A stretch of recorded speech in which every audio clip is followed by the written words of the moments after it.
map? Sir, I think we found the hijacked one. We had a ship, you hear me? It broke through the subway tunnels. I don't know. Looks like it's pretty close. Alright, follow me. It's this way. The last train out. Looks like everybody panicked. Get the last guy. Like, shit, he's getting away. He's gone. Got incoming. Alright, let's go. Well, we are safely inside the new year now, and what a year it looks to be if gaming is something that is high on your agenda of enjoyment. Hi gamers, up for debate today is the long list of the vast and diverse selection of games due to hit our hard drives via the Blu-ray disc or the ever-increasing digital delivery solution.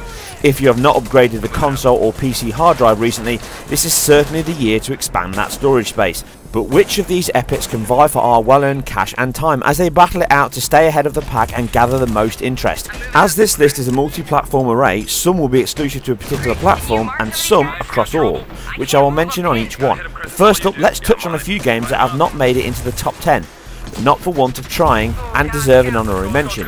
The first one up is, as you can see before you, The Division. Now this didn't make it into my 2014 list, and pretty much the same reason it's not going to make it into my 2015 list is I don't think it will launch. I still think that all the rumours and rumblings about the game being very much behind and lacking in the development schedule and time frame, and some hard lessons learned from AC Unity for Ubisoft, probably will not force this game to launch because it's going to be so heavy in online integration. I don't think it will make the launch date of 2015. I could be wrong, but for this reason, this is the only reason at this point, this game has not made it into my 2015 list. And it has made the list slightly easier because of that, but in no way, shape or form has it made it simple to compile. Next up, Dying Light was a game that some may remember was on my 2014 list and just shows how a year can push a game that had less competition out of the fight. Still a game I look forward to, and one watchers of my EGX video will remember I mentioned the Xbox One version I played was running at 1080-30, which has now become the equal of both console versions having the identical presentation, and the PC version offering upwards of 30 if you have the hardware. Most likely a case of not wanting to cannibalise sales. This seems to be the most likely reason for the level that has been reached. But with some PC footage seeing the performance of this game on both consoles is still an unknown, with my hands on with the X1 version showing a very solid and stable build at the time, but we can see how this turns out in a few weeks when you can check out my head-to-head. Other games that have not made it into the title fight are Evolve, a first-person online competitive shooter that is all geared up towards the esports solution. Please check out my detailed head-to-head and technical analysis of the beta earlier last year. The Resident Evil Revelation 2 across all episodes, Battlefield Hardline, the DMC Definitive Edition across Xbox One and PS4, Project Cars, Mortal Kombat 10, Fable Legends, the Devil May Cry 4 Special Edition, The Tomorrow Children and Star Wars Battlefront. The sheer choice on offer that we know of, let alone yet to be announced or shown, just cements this year as such a golden age that 2016 just could not possibly compete at this point. I have devised the list in obvious reverse order, and there are still many games to get honorary mention at the end that missed the tight squeeze at the top. So at this point I would say it's hard to guess what made it in and what did not. So in we go with the list, starting at number 10, Assassin's Creed Victory. I know many will be questioning my sanity at this point, but bear with me here. Unity was, as expected, a kind of repeat on a worse scale of Assassin's Creed 1. A great premise and upgraded engine that was a tech demo and taste of the more refined, and many myself included, class as the best example of the series, Assassin's Creed 2. Victory is the same engine, having had the lessons learned from Unity along with improvements to consoles themselves and more importantly the engine, and while Victory has a chance to repeat the AC1 to 2 path of the series' inception. Sporting the stunning visuals, lighting, animation, detail and sheer scale of Unity, Paris has now moved to a Victorian England, one of my most favoured historic periods for both architecture style and mystique. With the best part of the 13 to 14 months left to refine and improve the performance, visuals, immersion and impressive if somewhat muted delivery of a living, breathing, vast count of NPCs, this could be the game that proves Ubisoft and the team right on pushing on with the new engine changes and giving the time to deliver the initial promise but sadly missed opportunity of Unity. If they can refine and streamline the combat and traversal of the game to make it feel even more free-flowing and dynamic, then I think that along with a solid performance it could remove the bad taste of Unity and help Ubisoft win back some of the lost faith and trust in them as one of the biggest publishers for games each year. The truce was with Grandmaster de la Serre. The man's been dead for 2 years. Whoever's in charge now, you can be certain they aren't sitting idle. We might have learned more had we not allowed Sivert to escape. Sivert was there? I know your heart is set on keeping the peace, but bringing Monsieur de Lasserre's killer to justice would count for something, wouldn't it? Yes, but do not confuse your personal vendetta with a sound strategy. If he wants to kill Templars, let him kill Templars. Rhyme's in at 9. The thing with Rhyme is that it's shown so little and yet managed to captivate so many with its unique and fresh charms. A lot of its appeal is a return to a more artistic anime style that harbours aspirations and inspiration from the great Nintendo style over photorealism. Its appeal seems to stem from it capturing perfectly the exuberant youth of early Zelda adventures, where this huge world and adventure is open, free and yours to explore at your leisure and pace. I also love the fact that it has shied away from combat and centred more on the cerebral puzzle style rather than a third-person battler that feels perfectly in keeping with the young hero being physically unable to battle the foes with muscles, so using brain and cunning instead. Hints of Ico also creep in, but it is most amazing with its fresh and Mediterranean colour palette, no surprise from its developer's Spanish home. Clean cartoon artistic style merged with anime style character design and mythical plane of stone warriors, fire attracted ghouls and hulking sea walking giants that will transport many gamers new and old into adventure that not only feels full of wonder but also brings back the sense of adventure we had as a child, with everything full of the unknown. With no set date marked for this, I expect E3 will be a chance to see more and have a date that we can mark in our calendars. At number 8 we have Bloodborne, a highly anticipated exclusive for PS4 owners and a spiritual sequel to the 2009 PS3 exclusive Demon Souls.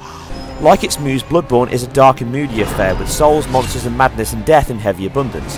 If you are familiar with Demon Souls, you know that it was a hark back to older 8 and 16-bit games with an unforgiving difficulty level that punished your mistakes and button bashing in a resulting humiliating defeat. The story seems to centre around your character as a hunter, with the online integration moulded into the game. In addition to this online co-op mode, there is also procedurally generated dungeons and caves in the game, giving a different feel every time you play the game through, which allows you to play with friends online in a perpetual world. Please check out my detailed preview of this game earlier last year.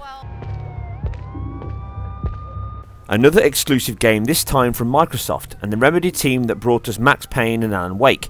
Again, following on from new gameplay mechanics being part of the game, Quantum Break's unique hook is all wrapped up in time.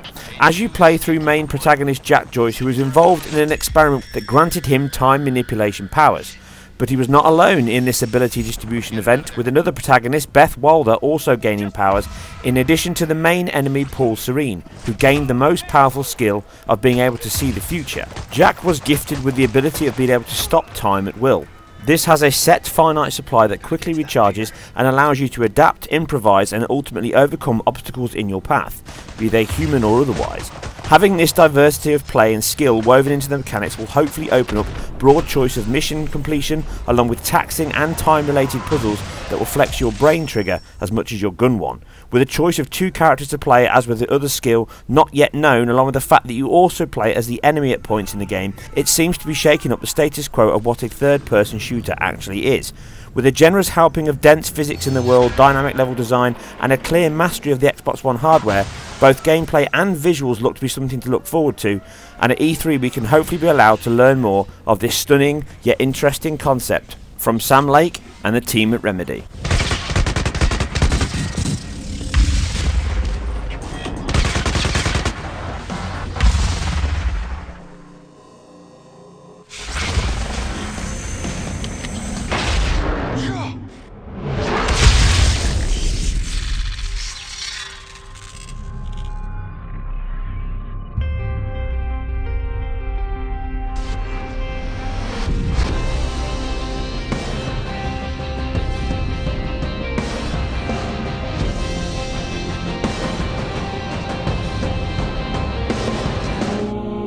I think we're making progress in these sessions.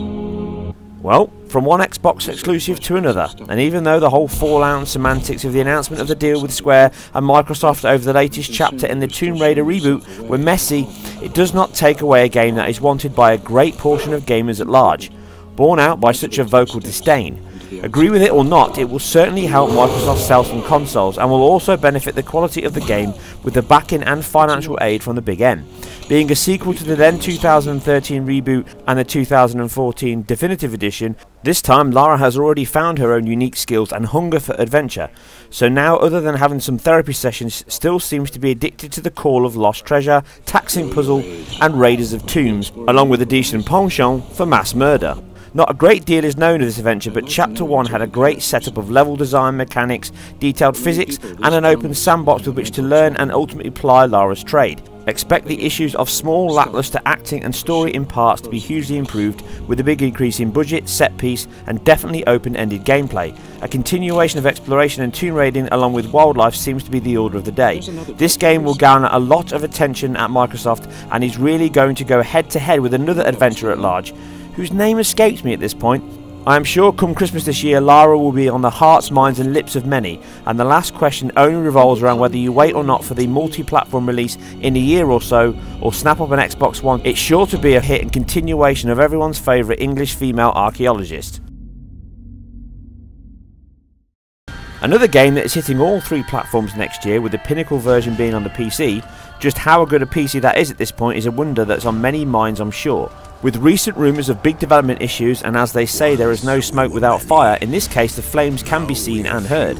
After suffering yet another delay in 2015 from its February release now slipping again to May 19th, with such a vast and expansive world that CD Projekt Red are delivering here, then bugs, glitches and general performance optimisation is very clearly the order of the day.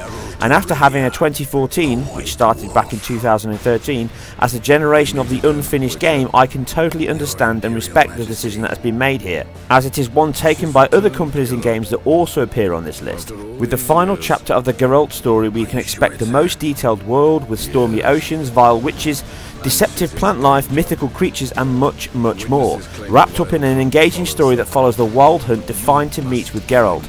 Ciri possibly being a playable character across a world 20 times bigger than previous Witcher games and up to 100 hours of gameplay to complete all missions. Please check out my detailed preview from last year if you have the time, where we can look forward to seeing how the grand adventure will end and if Geralt will rise or fall.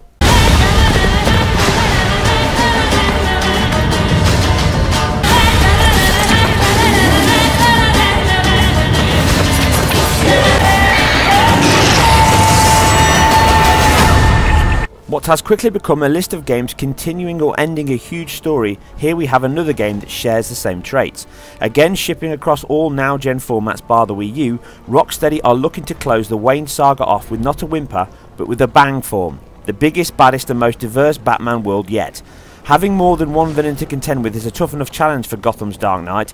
The Scarecrow's mind control gas has imprisoned Gotham and left it wide open to be ransacked by its worst collection of underbelly villains. But Bruce has a bigger obstacle to overcome, and it could not only be his hardest adversary yet, but it could also be his last, with the game's title antagonist being more than a match for the Caped Crusader in all aspects, from brain, brawn and even tech. But Batman has brought his biggest and best toy yet. The Batmobile is not only a vehicle in the game, but an extension of the Dark Avenger himself.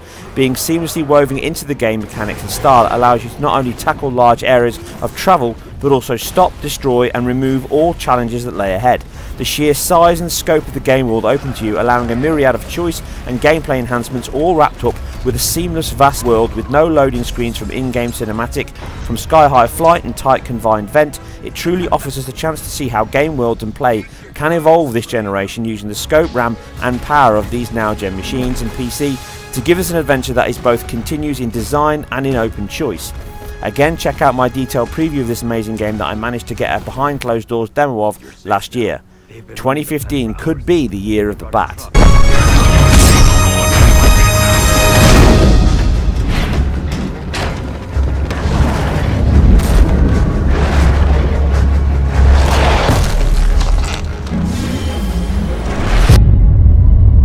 And now we come to another new IP for this generation, and long-time viewers of my channel will know that is a game that I am more than looking forward to. Sporting not only my most favoured time period and setting, but also having a superb and original mix of old world Arthurian history merged with mythical horror, wrapped up in an alternative steampunk world that hinges close enough to reality to be almost believable. Another game I have covered not one but two detailed previews on, and if you can please check them out. Enough to say that the mix of some of the best character design and creation seen in recent years, mixed with a unique setting and captivating world that the developers have teased, has both linear story paths along with more open and choice-filled sections, with its strong mix of horror, shooting exploration and puzzle solving encased in a setting and story that looks so deep and mysterious that it really could set a new benchmark for story-driven games, something I cannot wait to see. Add in visuals that are leading the charge this generation and have to be compared to CGI movies rather than other games. Ready at Dawn are certainly in a position to place themselves in the same sentence as other top tier developers. Not only having a human element that on its own would be enough for most other games, it really sets itself up for true terror and suspense by pitting these Knights of the Round Table against an enemy that is not only terrifying in presence and stature, but also intellectual enough to really chill you to the bone. The thought of being able to battle toe-to-toe, playing as the newest and coolest hero this generation up against the most fearsome and powerful enemies, as this section almost definitely looks to be fully playable, as you can see here by the return to free camera movement after the attack. The excitement and anticipation for this game in the next few weeks really is almost unbearable. I really hope it is a huge success for Ready at Dawn and Sony, as it clearly deserves to be offering up a fresh and exciting story, world and lore, along with characters that look like you will be invested in throughout the story. Be sure to check out my review around launch when it sinks its teeth in. Save your prayers, Lafayette. There is no God to help him. And in the penultimate number 2 we have Metal Gear Solid The Phantom Pain. Hideo Kojima is an idol amongst gamers and a man that always manages to surprise, trick and shake up what we think and know about video games.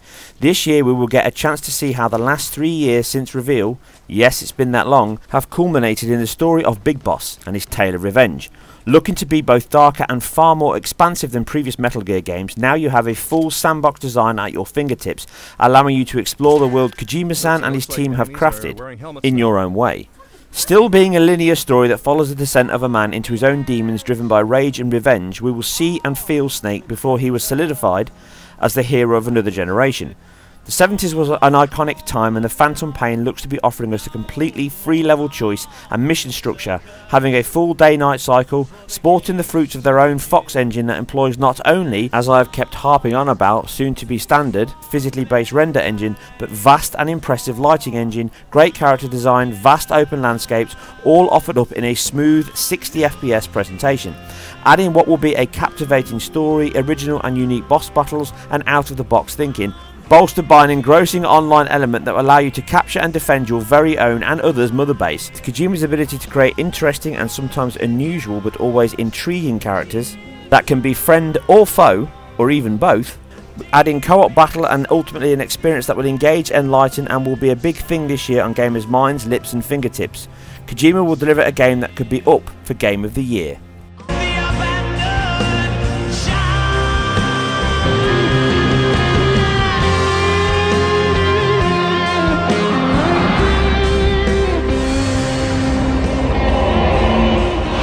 And now we come to my number 1, and it can come as no surprise that the latest game from Naughty Dog made its way to the top of my list. Not only am I a huge fan of the team, and it is almost impossible to not be, but Uncharted is one of the most favourite franchises ever, let alone from last gen for myself. Encompassing the serialised pulp action that is Muse Indiana Jones personified, but modernised and offered up to play the greatest daring dangers of Nate Drake. In the latest adventure, after 3 sedate years after settling down after the events of Uncharted 3, Nathan is once again spurred into the hunt one last time as his long-lost brother has returned, long since thought dead by Nate. As fans of the series may know, Drake is an orphan and was taken under the wing of Victor Sullivan, Sully to his friends, and forever embroiled in the world of adventure, treasure and thieves. Just how Sam, Nate's brother, fits into all this is a mystery for now, but what is not is the treasure they are after, and the character that has made Nate return one last time. Henry Avery, a British pirate that was rumoured to have retired near Madagascar in this tropical pirate isle, complete with the biggest haul of ill-gotten gains ever recorded from a pirate. And although the adventure, story and twists and turns the game and its characters will take, it tops my list due to the innovation and scope the team have shown and always show when they deliver a new game. From my detailed breakdown of the superb PSX demo, a little more has come to light, but as I went through in that demo and already showed the scope, aim and aspirations of the team, a far greater scope of dynamic AI, fully open and multiple paths to choose from through level design, a far greater expanded repertoire of traversal and combat, integrated physics that affect not only the world and interaction, but also combat, animations, and most likely puzzles, another area they are looking to expand on from Uncharted 3. Throw in cooperative AI built upon the great work in The Last of Us with Ellie, with Sam being not only older, but even less risk-averse than Nate, but just as capable. Truly expansive combat structure improved upon as seen in The Last of Us. Extravagant locales, greater array of weapons and equipment integrated into the gameplay and combat, on top of the immense attention to detail like animations, flow of gameplay and story progression, which will only be bettered by the hyper set pieces that aim to not only surprise and amaze, but also engage and be emotive to the player. It is the sheer passion game director Bruce Straley, creative director Neil Druckmann, so clearly have that allows it to follow through the lead programs like Christian Gerling, lead game designer Emilia Schatz or animator Jonathan Cooper, and simply throughout the entire team as the passion and love of games shine through, as in the end they only make the games that they themselves will want to play, and this is what excites and entices all of us, as it is an infectious passion, but a passion that we all share. Even though the thought of playing the last Uncharted possibly ever is sad, at least from the team at Naughty Dog, they look to be delivering not only an end to the story arc of Nate and crew that is more than worthy of the name, but also breaks the mould and expands the game's premise, world and preconceptions of what an Uncharted game can be.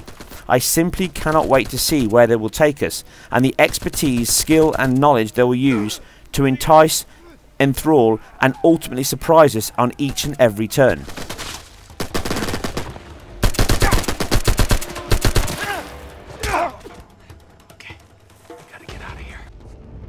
Check over there. I'll search here.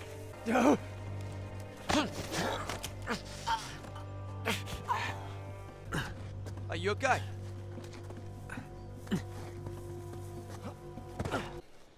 So long, boys.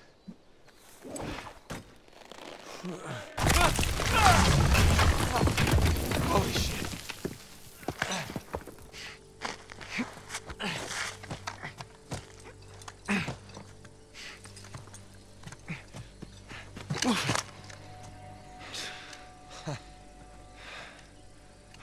I nearly shot your head off.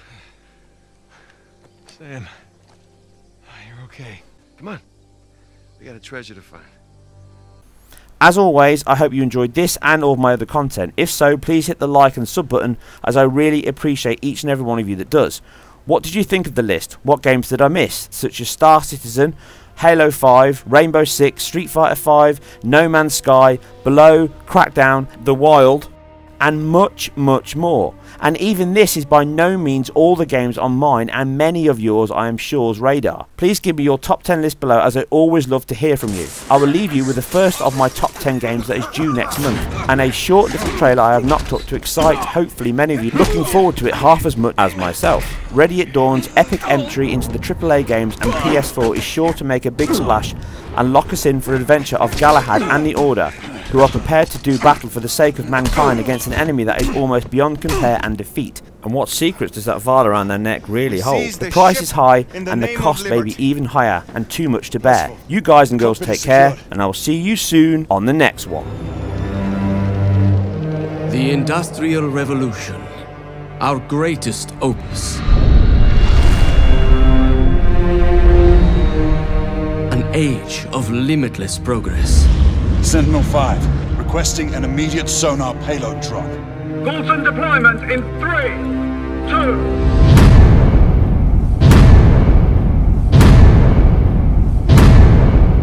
Grave, we're in position! Galahad, did you? I saw it. So what? Half-breeds. Such indiscriminate slaughter. I've never seen its like before. I'd say we should be prepared for anything.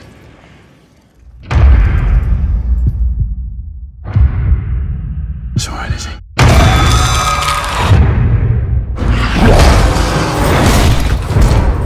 I can smell you, human. Look out! You swine. The Order is not what it once was, Grayson. Yes, you've said that much before.